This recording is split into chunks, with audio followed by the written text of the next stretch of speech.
시청자 여러분 안녕하십니까? VOA 뉴스투데이 시작합니다. 유엔 안보리가 예정대로 12일 북한의 심각한 인권 유린 문제를 논의하는 공개 회의를 열었습니다. 미국과 한국, 일본, 영국 등은 북한 정권의 인권 유린이 북한의 불법적인 핵과 미사일 무기 개발로 이어지고 있다고 비판했고, 중국과 러시아는 안보리에서 인권 문제를 논의하는 것은 부적절하다고 주장했습니다. 시민사회 대표로 참석한 탈북 청년은 김정은 북한 국무위원장에게 강압과 통제만을 통한 통치는 오래 지속될 수 없다고 경고했습니다. 첫 소식 안준호 기자가 보도합니다. 10개월 만에 다시 개최된 유엔 안보리의 북한 인권 공개 회의에서 유엔 인권 최고대표와 북한 인권 특별보고관은 북한 주민들이 겪는 심각한 인권 침해 상황을 구체적으로 밝혔습니다. The landscape of misery, repression, fear, hunger and hopelessness in the DPRK is profoundly alarming. All paths out of this start with making a U-turn from the dead end of the self-imposed isolation, opening the country, re-engaging with the international community, enabling people-to-people contact, embracing international cooperation, and focusing on the well-being of all people. Members of the Security Council should discuss what the most expedient accountability measures for human rights violations by the DPRK could be, including referring the situation to the International Criminal Court. We must acknowledge the suffering of people living in absolute isolation. 공개회의 소집을 공동 요청한 린다 토머스 그린필드 유엔 주재 미국 대사는 인권은 세계 평화와 안보에서 불가분의 관계라면서 북한의 만행에 맞서 싸워야 한다고 강조했습니다. It is our responsibility as members of this council, as human beings, to speak out against a regime that chooses weapons over the welfare of its own people. We too must show that same courage and must take action to confront the DPRK's brazen brutality head on, to fight for peace and security, justice and freedom. That is how we create a better future for the people of DPRK and a safer future for us all. 이달 안보리 순회 의장국인 한국의 황중국 유엔 주재 대사는 북한 인권을 국제 평화와 안보 관점에서 바라봐야 한다고 말했고, 일본 대사는 납북자 문제 해결 등을 위한 북한의 대화 복귀를 촉구했습니다. North Korea is like a two-headed chariot, driven by nuclear weapons and human rights violations. If human rights violations stop, nuclear weapons development will also stop. This is why we need to look at the DPRK human rights situation from the perspective of international peace and security. While the human rights of the North Korean people are extremely important in themselves, I call upon the international community to unite in concerted effort to secure the immediate return of all abductees. Mr. President, in conclusion, Japan strongly urged North Korea to take tangible measures to address serious human rights violations, cease its unlawful nuclear and ballistic missile programs, and fully comply with all relevant resolutions and return to dialogue. 시민사회를 대표해 참석한 탈북 청년 김금혁 씨는 김정은 북한 국무위원장에게 강압과 통제만을 통한 통치는 오래 지속될 수 없다고 경고하고, 북한 청년들에게 자유와 민주주의는 스스로 쟁취해야 한다고 말했습니다. The future of North Korea is in your hands. Freedom and democracy is not a gift that can be delivered by someone else. We have to achieve it for ourselves, and I believe we can do it. 그러나 중국과 러시아는 안보리에서 북한 인권 문제를 논의하는 것은 부적절하다며 반발했습니다. 当前朝鲜人权局势并未对国际和平与安全构成威胁。推动安理会介入朝鲜人权问题，不仅无助于缓和朝鲜半岛紧张局势，反而会激化矛盾。 이날 회의에 앞서 미국과 한국, 일본 등 57개국과 유럽연합은 기자회견을 열고 북한의 억압적인 정치 사회 체제는 북한이 권력을 유지하고 핵과 미사일 역량을 적극 개발할 수 있게 했다면서 북한의 인권 유린에 대한 우려와 함께 변화를 위한 국제사회의 동참을 촉구하는 공동성명을 발표했습니다. BOA 뉴스 안준호입니다. 미국 정부가 이탈리아에서 열리는 주요 7개국 G7 정상회의를 하루 앞두고 새로운 러시아 제재를 발표했습니다. 또 커트 캠벨 국무부 부장관은 블라디미르 푸틴 러시아 대통령이 이달 중 북한 방문 가능성 등 북러 관계 심화에 대해 우려를 표하고 북한의 오물풍선 문제와 관련한 추가 도발 가능성을 경계하고 있다고 밝혔습니다. 김영교 기자가 보도합니다. 주요 7개국 G7 정상회의 참석을 위해 각국 정상들이 이탈리아로 이동하고 있는 가운데 미국 국무부는 러시아의 불법 전쟁을 지원한 혐의로 300명 이상의 개인과 단체를 제재 대상으로 지정했다고 밝혔습니다. 토니 블링컨 국무장관 명의의 성명으로 발표된 이번 제재 대상엔 러시아의 에너지와 금속, 광업 생산, 수출 능력 개발, 제재 회피 및 전쟁 물자 생산에 관여한 100개 기업들과 이중용도 물품을 러시아에 공급하고 있는 중국 기업들이 포함됐습니다. 재무부도 중국 내 기관과 러시아의 200여 개인 및 단체에 제재를 부과하고 특정 소프트웨어 및 정보기술, IT 서비스에 대한 금지 조치를 발표했습니다. 조 바이든 대통령을 수행 중인 제이크 설리번 백악관 국가안보보좌관은 기내 브리핑을 통해 이번 제재는 러시아에 대한 압박 강화 조치라고 강조했습니다. Altogether, these actions heighten the risk for financial institutions dealing with Russia's war economy, close down avenues for evasion, while diminishing Russia's ability to benefit from access to foreign technology, equipment, software, and IT services. 이런 가운데 워싱턴의 싱크탱크인 스팀슨 센터 간담회에 참석한 커트 캠벨 미국 국무부 부장관은 러시아의 블라디미르 푸틴 대통령의 이달 중 북한 방문 가능성 등 북러 관계 심화에 대한 우려를 나타냈습니다. And they have had a substantial impact on the battlefield. And it is a subject of concern. But I think we also have to recognize that there is the other part of this relationship. And that means what is Russia going to provide in exchange to North Korea? Hard currency? Is it energy? Is it capabilities that allow them to advance their nuclear or missile products? We don't know, but we're concerned by that and watching carefully.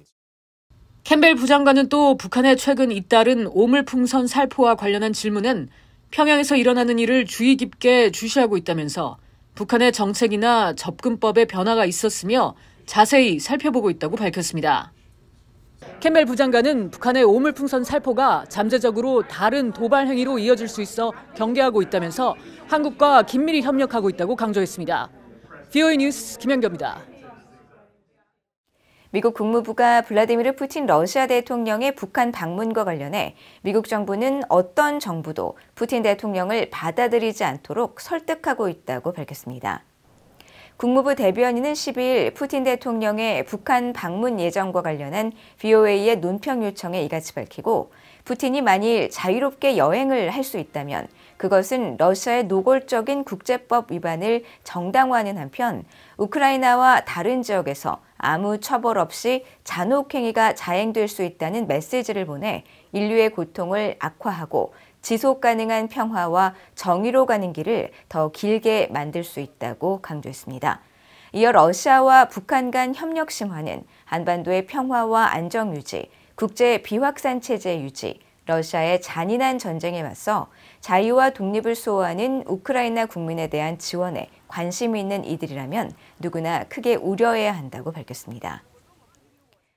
인도태평양 지역에서 발생할 수 있는 군사 충돌에 대비해 한국과 일본이 미국에 물류 지원을 할 수 있도록 하는 등 영내 군사 공급망을 강화하는 내용의 법안이 미국 상원에서 발의됐습니다. 공화당의 밋 롬니 상원의원과 민주당의 마크 켈리 상원의원이 11일 공동 발의한 인도태평양 역량 강화 법안에는 분쟁 물류 환경에서 미국의 제품을 지원할 수 있는 동맹국에 한국과 일본도 포함하도록 했습니다. 법안은 특히 한국, 일본의 물류 지원과 관련해 동맹국으로부터 예비 부품을 지원받으면 미국은 분쟁 발생 시 장비를 보다 효율적이고 신속하게 수리할 수 있다고 밝혔습니다. 뉴질랜드가 최근 대북 제재 이행 감시 활동 중에 선박간 환적 4건을 적발하고 다수의 의심 선박들을 보고했다고 밝혔습니다. 또 유엔 안보리 제재를 회피하려는 자들은 그들의 활동을 숨기기 위해 다양한 전술을 구사한다고 지적했습니다. 김시영 기자의 보도입니다. 뉴질랜드가 최근 공군 P-8A 포세이돈 해상 초계기를 이용해 실시한 유엔 안보리 대북 제재 위반 감시 활동에서 다수의 위반 사례를 적발했다고 밝혔습니다. 뉴질랜드 방위군은 11일 보도자료를 통해 11회 임무와 88시간의 비행에서 선박간 환적 사례 4건과 관심 선박 30척이 관찰됐으며 유엔 안보리 결의 위반으로 의심되는 선박 33척이 추가로 보고됐다고 밝혔습니다. 그러면서 뉴질랜드 방위군을 배치해 유엔 안보리 결의 이행 감시 작전에서 파트너들과 협력하는 것은 국제규칙 기반 체계를 유지하고 영내 안정과 안보에 기여한다고 강조했습니다. 이번 활동을 지휘한 마크 화이트사이드 뉴질랜드 공군 제5비행대장은 유엔 안보리 제재를 회피하려는 자들은 자신들의 활동을 숨기기 위해 다양한 전술을 구사한다고 지적했습니다. 그러면서 북한이 무기 프로그램을 지속할 수 있도록 만드는 핵심 요소들인 석유, 석탄 등 금지 물품들의 선박 간 환적 행위를 하는 선박들이 관찰됐다고 밝혔습니다. 뉴질랜드 방위군은 이어 북한은 유엔 안보리 결의를 위반해 탄도미사일을 계속해서 발사하고 있다고 지적하고 이 같은 제재들은 북한이 비핵화에 나서고 탄도미사일 역량을 포기하도록 설득하기 위한 것이라고 강조했습니다. 유엔 안보리는 2017년 9월 북한의 6차 핵실험에 대응해 채택한 대북결의 2375호에서 석탄과 석유, 해산물 등 북한의 금수 품목의 밀수를 막기 위해 북한 선박과의 선박 간 환적 등을 금지했습니다. 이 같은 안보리 결의 이행을 위해 미국과 일본, 캐나다, 영국, 프랑스, 호주, 뉴질랜드 등은 항공기 또는 함정을 한반도 인근 등지에 파견해 북한 선박의 불법 환적 등에 대한 해상 감시 활동을 실시하고 있습니다. 북한은 이런 국제사회의 감시 활동에 강하게 반발해왔습니다. 지난달 13일엔 외무성 대외정책실장 명의의 담화를 내고 최근 영국과 캐나다, 프랑스, 뉴질랜드 등이 한반도 주변 수역과 아시아 태평양 지역에 군함과 군용기를 보내 지역의 군사적 긴장을 고조시키고 있다고 주장했습니다.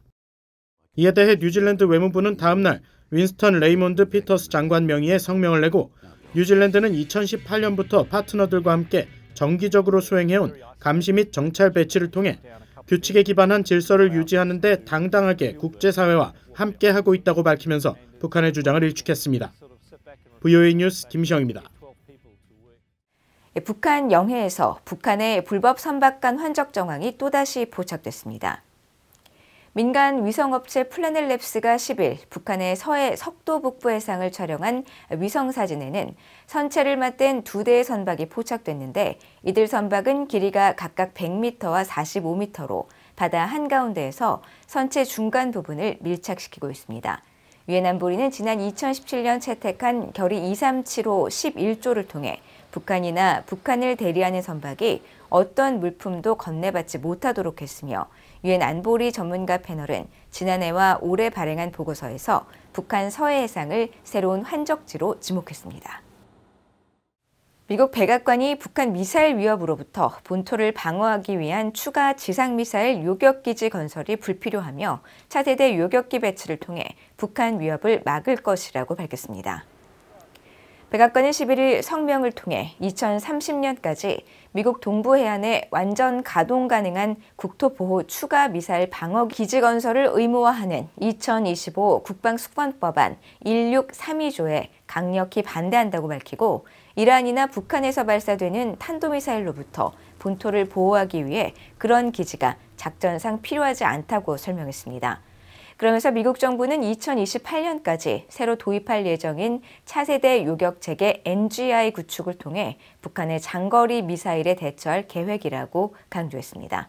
앞서 미국 하원 군사위원회는 지난달 가결한 2025 회계연도 국방수권법안에 북한 등 적국의 탄도미사일 공격에 대한 미국 본토 방어 강화를 위해 미국 서부 해안에 집중돼 있는 지상 요격미사일 기지를 미국 동부에도 설치해야 한다는 조항을 새롭게 포함시켰습니다.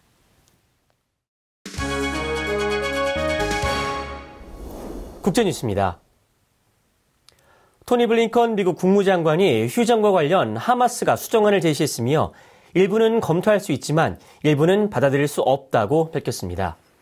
이스라엘과 팔레스타인 무장정파 하마스의 휴전 중재를 위해 중동을 순방 중인 블링컨 장관은 12일 카타르 도하에서 기자회견을 열어 이같이 밝히고 이스라엘은 휴전안을 받아들였지만 하마스는 그렇지 않다면서 우리는 앞으로 며칠간 카타르, 이집트와 함께 견해차를 좁히기 위해 노력할 것이라고 말했습니다. 블링컨 장관은 최근 유엔 안보리의 지지를 확보한 3단계 포괄적 휴전안을 성사시키기 위해 중동을 순방 중이며 이날 회견에서 앞으로 몇 주 안에 통치와 안보, 재건 등 구체적인 방안을 포함한 가자지구 전후 구상의 핵심 요소를 제시할 것이라고도 밝혔습니다. 한편 로이터 통신 등에 따르면 하마스 측이 이 휴전안에 대한 수정안을 중재국인 카타르와 이집트에 전달했으며 구체적인 내용은 알려지지 않았지만 하마스는 이날 별도 성명에서 전투 중지와 이스라엘군 철수 등이 휴전 협상의 전제 조건임을 재확인했습니다. 또 이스라엘 당국자는 협상팀이 카타르와 이집트를 통해 접수한 하마스의 수정안은 휴전안 거부로 규정할 수 있다고 말했고 이스라엘의 한 관리는 하마스가 가장 중요한 변수들을 모두 바꿨으며 특히 바이든 대통령의 인질 석방 제안을 거부했다고 밝혔습니다. 미국이 우크라이나에 패트리엇 대공 미사일을 추가 지원하기로 했다고 AP통신이 12일 익명을 요구하는 바이든 행정부 관리 2명을 인용해 보도했습니다. AP 보도에 따르면 조 바이든 대통령은 최근 우크라이나에 패트리엇 미사일을 추가로 보내는 방안을 승인했습니다. 앞서 볼로디미르 젤렌스키 우크라이나 대통령은 지난달 14일 우크라이나를 방문한 토니 블링컨 미국 국무장관에게 패트리엇 미사일을 지원해달라고 요청했습니다. 이와 관련해 뉴욕타임즈 신문은 우크라이나에 제공할 패트리엇 미사일은 순환 배치 미군을 보호하던 폴란드에서 나올 것이며 며칠 내 우크라이나에 배치될 수 있다고 보도했습니다. 미국 방산업체 레이시온이 생산하는 패트리엇 방공 시스템은 포대 한 대에 10억 달러이며 미사일 한 기가 300만 달러로 알려졌습니다. 한편 독일과 네덜란드 등 유럽 국가들도 최근 우크라이나에 대한 패트리엇 미사일 제공을 검토하고 있습니다. 러시아 군함들이 카리브해에서의 연합훈련을 위해 12일 쿠바에 도착했으며 러시아군은 쿠바로 오는 도중 대서양에서 미사일 발사 훈련을 실시했다고 주요 언론사들이 일제히 보도했습니다.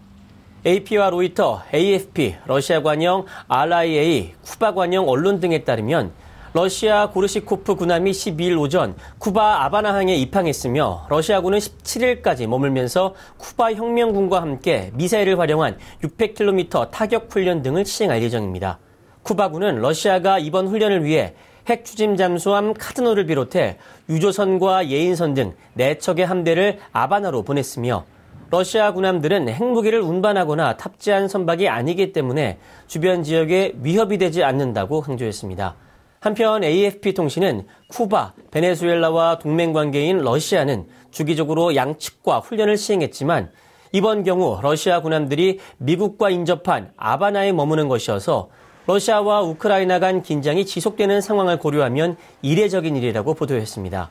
이와 관련해 미국 정부 관리들은 우크라이나와 북대서양 조약기구 나토 동맹국을 지원하는 미군 임무와 맞물려 러시아의 군사훈련이 강화됐으며 핵추진 잠수함이 포함된 이동이지만 핵무기 탑재 선박은 없다고 판단되고 미국에 직접적 위협이 되지는 않는다고 말했다고 AP통신이 보도했습니다. 홍콩 당국이 영국에 거주하고 있는 민주화 활동가 6명의 여권을 취소했습니다. 홍콩 보안당국은 12일 성명을 통해 지난해 수배자 명단에 등재된 네이선 로 전 입법회 의원과 시몬청, 핀 라오 등에 대해 이같이 조치했다고 밝혔습니다. 홍콩 당국은 수배 중인 이들 무법자들이 영국에 숨어 국가안보를 위협하는 활동을 노골적으로 지속하고 있다면서 이들은 자신들의 악행을 보호하기 위해 외부 세력과 계속 공모하고 있으며 우리는 그들에게 강력한 타격을 가하기 위해 이번 조치를 취했다고 주장했습니다. 크리스탕 홍콩 보안장관은 기자회견에서 이번 조치가 국제법상 보장된 이동의 자유를 제한하는 것이라는 지적에 대해 국가안보상 이유로 인한 예외가 있다면서 이는 모든 문명사회에 적용된다고 주장했습니다. 이번 조치로 이들 6명에게 자금을 제공하는 행위가 금지되며 홍콩과 관련된 이들의 사업상 거래도 취소된다고 로이터 통신이 보도했습니다. 지금까지 국제뉴스였습니다. 이상으로 BOA 뉴스투데이를 모두 마칩니다. 시청해주신 여러분 고맙습니다.